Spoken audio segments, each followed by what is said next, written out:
Evening everyone, my name is Mohammad Odeh and today I'm going to be talking about the energy efficiency analysis for both electric cars and hydrogen cars in order to get to the final recommendation and conclusion for which cars out of the two is more energy efficient. Now the points to be covered in this topic is one, what is energy efficiency? What does it mean in general and how it could improve and benefit our economy and environment? Number two, some background information about electric cars and hydrogen cars, specifically their definition and the way they operate and function. Number three and four, and this is when we go a bit into more details about our topic, we'll be talking about the devices that are used to operate both electric cars and hydrogen cars, which is the electric car battery and the hydrogen fuel cell. Once those 2 points are understood and analyzed, we can do some calculations in order to get to our fifth point, which is the energy efficiency percentages for both electric cars and hydrogen cars. And once the fifth point is understood and we have our percentages, we'll be able to get to our final point, which is the recommendation and conclusion for which cars out of the two is more energy efficient. So let's start up first with the main structure of our topic, or one of the main structures of our topic, which is the energy efficiency. Now, what is energy efficiency? The goal is to reduce the amount of energy required to provide products and services. Now, what does that mean? Well, if you're able to provide products or the same products and services and perform the same tasks with using less energy than usual, then you are energy efficient, or you're being energy efficient. Now, the benefits of being energy efficient are majorly effective to our environment and economy. It could improve our environment by generating less power plants and enhancing our air by reducing gas emissions. It could also improve our economy by reducing bills. According to Energy Star, people who are energy efficient can reduce bills by 20 to 30%. Now that I've covered some background information about energy efficiency, let's move on to the other two structures of our topic, and those are the electric car and the hydrogen car. Now, what is an electric car? Well, most people by now know what an electric car is. An electric car runs on a battery powered by an electric motor. And unlike most cars that are on the roads today, it uses electricity rather than gasoline in order to function and transport. But you might be wondering, what in the world is a hydrogen car? Well, it's also a type of an electric car, and it also uses a motor powered by electricity. However, it's different by an electric car, and that it doesn't use a battery actually. It uses a hydrogen fuel cell. And what is a hydrogen fuel cell? Well, it's something similar to a battery, but instead of using electricity, it initially uses hydrogen, and then it turns it into electricity as the car runs and move on. Now that I've covered some basic information about the three structures of our topic, let's move on to a bit more details on our topic, and that is the electric car battery. Now, there are different types of electric car batteries, such as the lithium-ion battery, metal acid battery, or even the ultracapacitor battery. But even though all those batteries are energy efficient, the most recommended type of battery is the lithium-ion battery. And the reason for that is because lithium-ion batteries have a high power to weight ratio and have a good high temperature performance. But there is a disadvantage for those batteries, and that is that an energy loss of 10% occurs when charging those batteries. What does that mean? Well, let's say you want to charge your battery with 100 kilowatts an hour of power. You wouldn't need 100 kilowatts an hour of power to charge it. You'd actually need 111, because almost 11.1 of that power will actually go to waste. And that's one of the disadvantages of having that battery.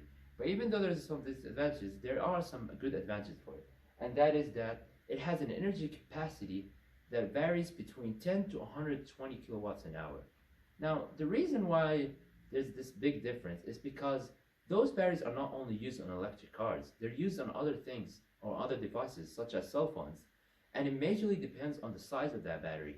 So those small size batteries for lithium ion, those are used on cell phones, and they can contain a power that can go from 10 to 20 kilowatts an hour.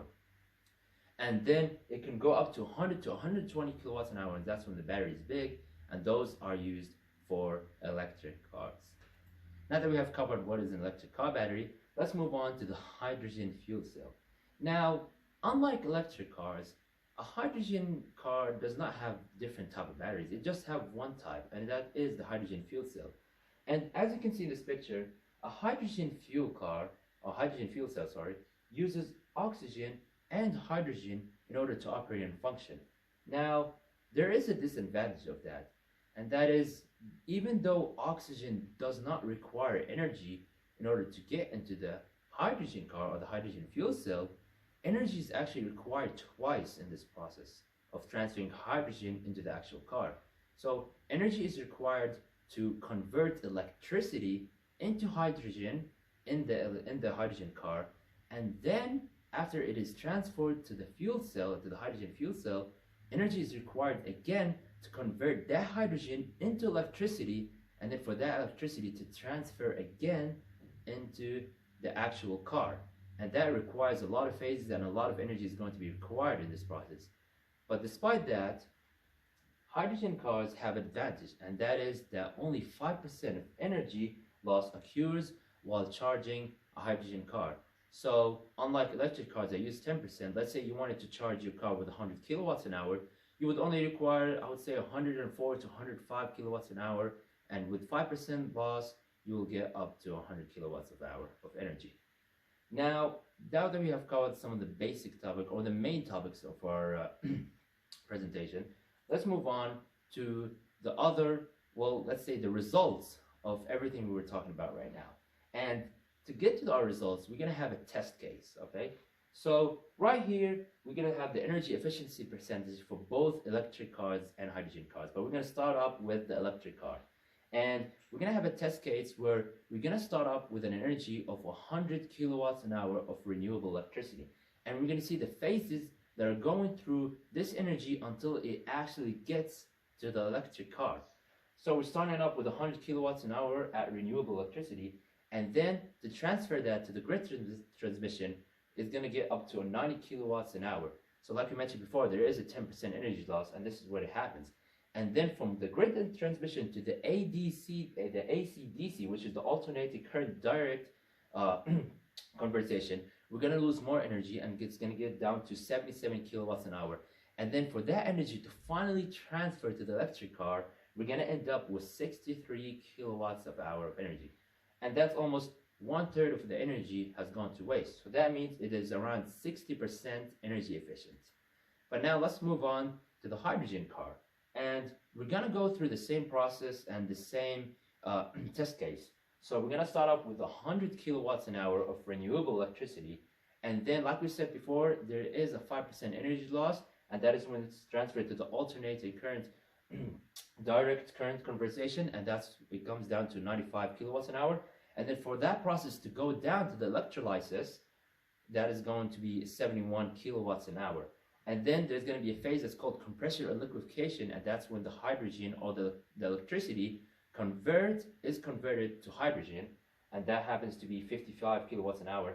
And then that is transported again to electricity, from hydrogen to electricity to the fuel cell, and then even more energy is being lost during those phases. 45 kilowatts an hour to 21 to 26 kilowatts an hour, and finally, for it to be transferred to the hydrogen vehicle, we're going to end up with 90 to 23 kilowatts of an hour of energy. So that's even more than 2/3 of the energy has been lost. So that means it is 20% energy efficient.